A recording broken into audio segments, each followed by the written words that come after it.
The Black Widow's story forces us to take a closer look at both post-war American history and the Roswell controversy, and the subsequent cover-up in particular, in a totally new and alarming light. Can the Black Widow's story be validated? Does recorded history support her claims? Over the last few years, I have been able to uncover sources that validate and support the Black Widow's story. A large and astonishing body of corroborative evidence and documentation has been staring at us in the face all these years, only we've been looking at the material from the wrong perspective. That's from Darkness in the Desert, Chapter 2, in Body Snatchers in the Desert, The Horrible Truth at the Heart of the Roswell Story by Nick Redfern. Hello and welcome to another edition of the Stench of Truth. Speaking of Nick Redfern, I would like to remind you that on Sunday, January 30th at 10 p.m. Eastern Time to midnight Eastern Time, I will have Nick Redfern as my guest on blogtalkradio.com/The Stench of Truth. So the link will be below to my channel page.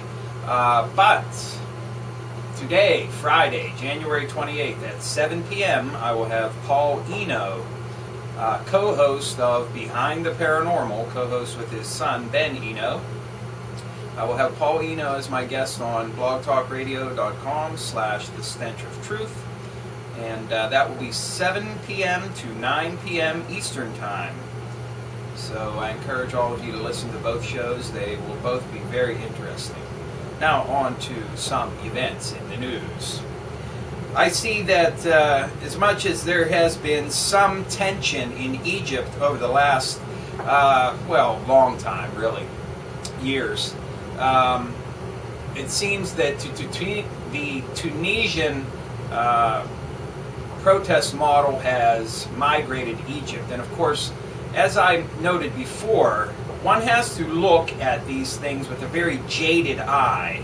You have to ask yourself the question, when you live in a repressive regime, how likely is it that individuals will just spontaneously come out in public and put themselves at risk to harsh measures against them? And who benefits by a destabilized Middle East? Those are the most important questions to ask yourself, because on the one hand, what is prompting these people to come out and do what they're doing? And on the other, who is going to benefit by a balkanized and civil war-filled vacuum government Middle East? And that will tell you where this points back to. Now, I do need to say, in case there are some people out there who have the mistaken notion that I cannot embrace the idea of individuals rising up against tyrannical governments and seeking to fulfill an idea of freedom and destiny for themselves. Far from the truth. I embrace it and wholeheartedly encourage it if it is done by the people, for the benefit of the people, and to rid the country of the yoke of international banks and slavery, which is exactly what's coming to every country around this world. But when it's being directed by shadowy forces behind the scenes, then I have to wonder, what is the goddamn purpose? And who really is going to benefit?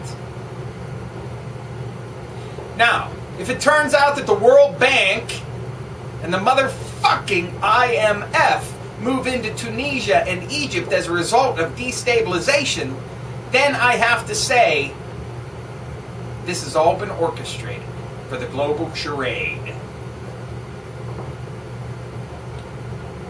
Now, I'd like to take a small note in relation to some comments made by the alleged President Barry Soetoro / Barack Obama during the State of the Disunion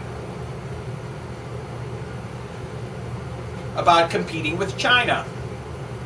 He made a lot of comments about our green energy future. Well, it's all well and good, and I highly support the idea of investing in alternative energy sources of all kinds. including quote-unquote green energy sources, even though wind and solar are very inefficient. And especially into nuclear power, which you will note he has given lip service and rhetoric to once again. If you really want to compete with China, if you really want to compete for the future, you have to develop energy infrastructure resources right now to support a growing fucking production economy in the future. And that means more energy production. And in my mind, that means nuclear power. More of it now. Start building reactors now. Start building 10, 20, 30, 100 of them. And rebuild the entire energy infrastructure in this country. Because without energy, there is going to be no future. And until you solve the problems of wind and solar, you can't just move to green energy. We don't need to be at war with China. We don't even need to confront them directly. All we need to do is go back to producing, manufacturing, and building our country up again to the level it once held before it was systematically dismantled.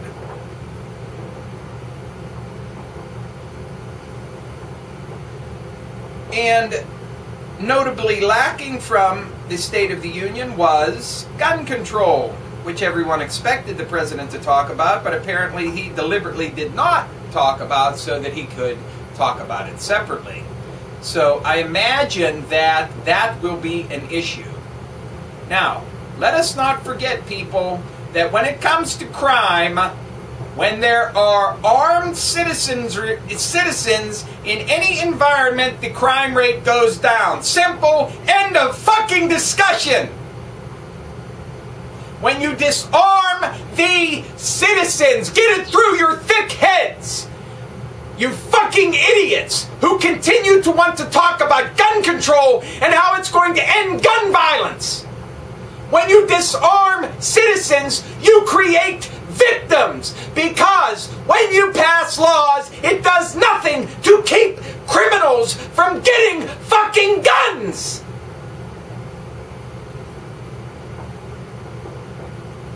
Simple.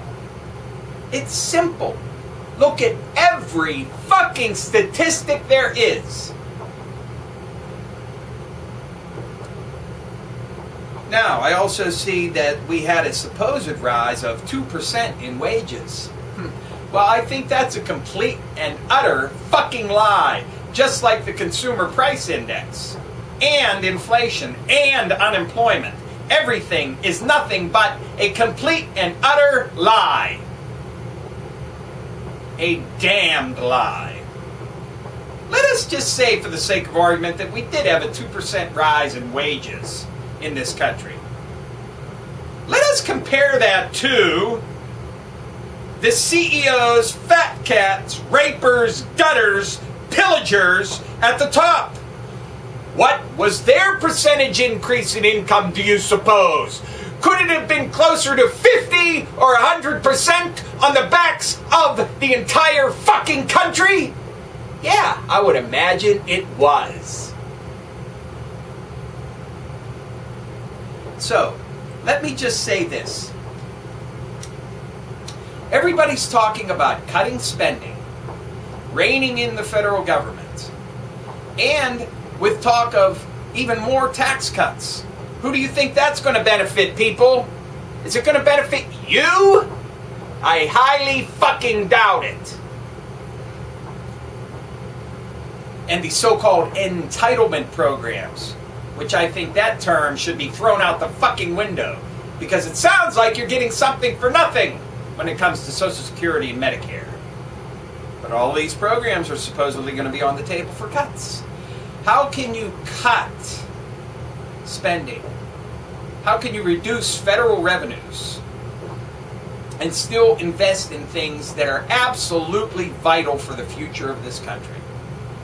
You need to consider different ways of doing things. You need to increase revenue.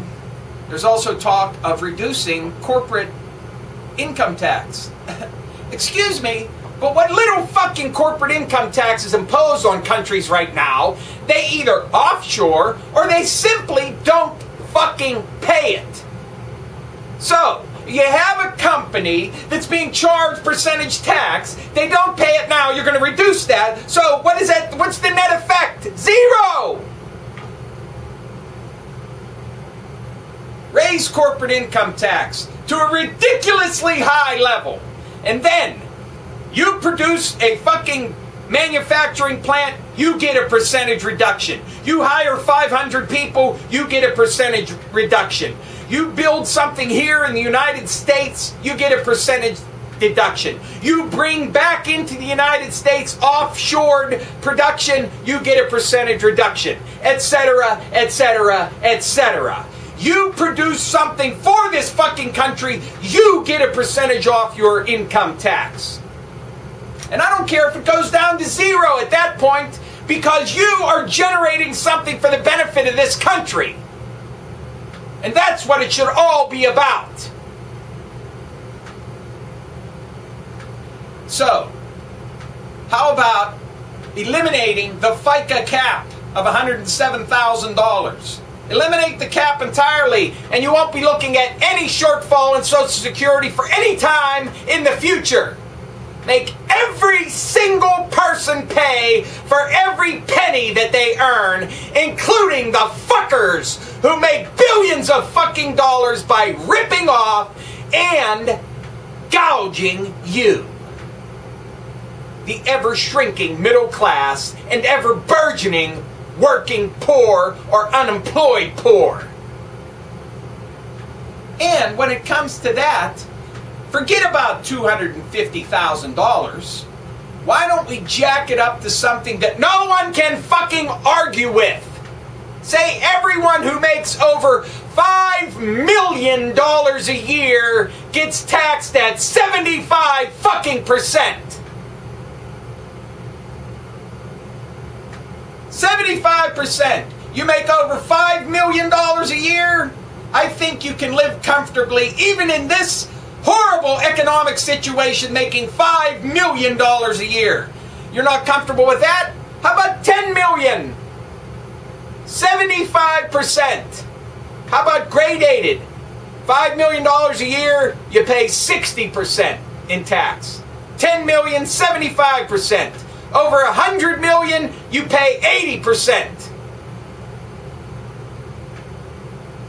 Let's make the people who have gouged, ripped off, gutted, looted, and destroyed the middle class and made this country into a burgeoning third world, unemployed serfdom. Make them pay.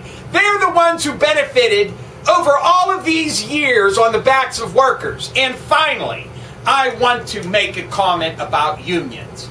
Public unions, government unions, all of these other unions. Everybody is still in this mindset that we have to blame the unions because they have these great pension funds, and they have all of these great benefits, and they're the problem because they have somehow caused the bankruptcy of all of these other things. Bullshit! Bullshit! Bullshit! Bullshit!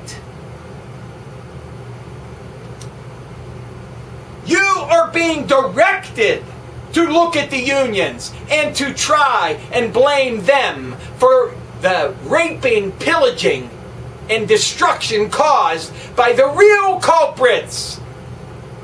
Do not fall for this bullshit! It is not the fault of the unions. If we had more unions than in this country, people would be making a living fucking wage instead of having to work 3 or 4 fucking jobs to try to support a family.